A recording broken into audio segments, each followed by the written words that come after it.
Hello everybody. The year of 2022 has been a roller coaster ride for economies all over the world. Russia and Ukraine are facing economic slowdown due to the ongoing war. China has its problem with real estate and USA is on the verge of recession due to increasing inflation. In the past two quarters, India's currency rupee has constantly getting up and down. Moreover, any country's foreign reserves are very crucial to it in this globalized economy. So, in this particular video, we are going to see if India's economy has performed comparatively better than other countries and the condition of India's forex reserve. A global dollar shortage sparked off by the US Federal Reserve unwinding years of easy monetary policy has swept through the world's currencies. In its recent meeting, the Fed hiked its benchmark Fed funds rate by another 0.75% as well as indicating a higher terminal rate. The Indian rupee has been relatively stable but not unscathed. The pressures building up though India's forex reserves have fallen over $100 billion this year. A large part of it is due to revaluation of non-dollar holdings. As all currencies have depreciated against the dollar, a significant chunk, nevertheless around $50 billion, has been spent to smoothen volatility in currency markets. To make the clouds darker, fast slowing growth in Western economies has put a brake on exports in recent months. Rupee broke the 83 level on October 20. The pressure is obviously unrelenting. From a policy making standpoint, there are three choices. 1. Let rupee depreciate as much as it does, dictated purely by market forces. While theoretically the best shock absorber for supply demand mismatches, this will immediately lead to spiking inflation and disrupted businesses struggling to adapt to higher imported inflation. Second choice is raise interest rates higher and faster than what RBI has been doing, but this could have a debilitating effect on consumption, especially higher ticket consumption that is often financed via leverage.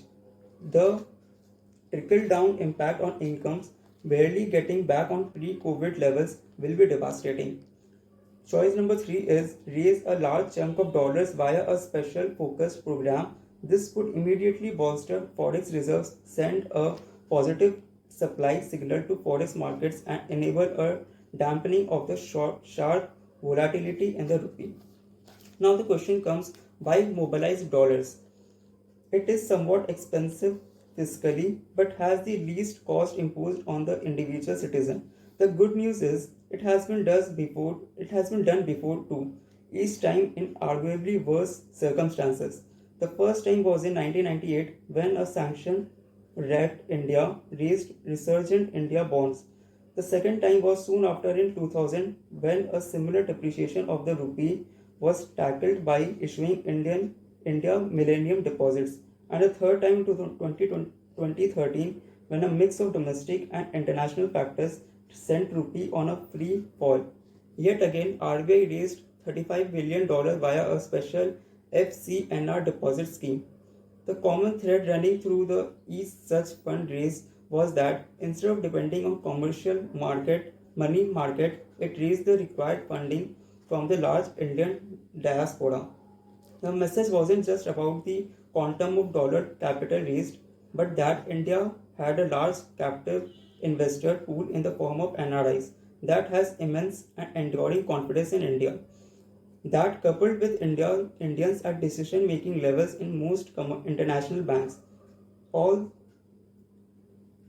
meant India does not have a funding constraint for its external liabilities, somewhat similar to India's large domestic savings pool for domestic debt. The captive savings pool ensures India doesn't need to depend on forex investment to finance its public debt. India's domestic fundamentals are a lot better today than during any of the three previous occasions when NRI deposit programs were launched. Even headline forex reserves are at comfortable levels. However, the best time to raise funding is when the borrower has options, not when it has run out of them.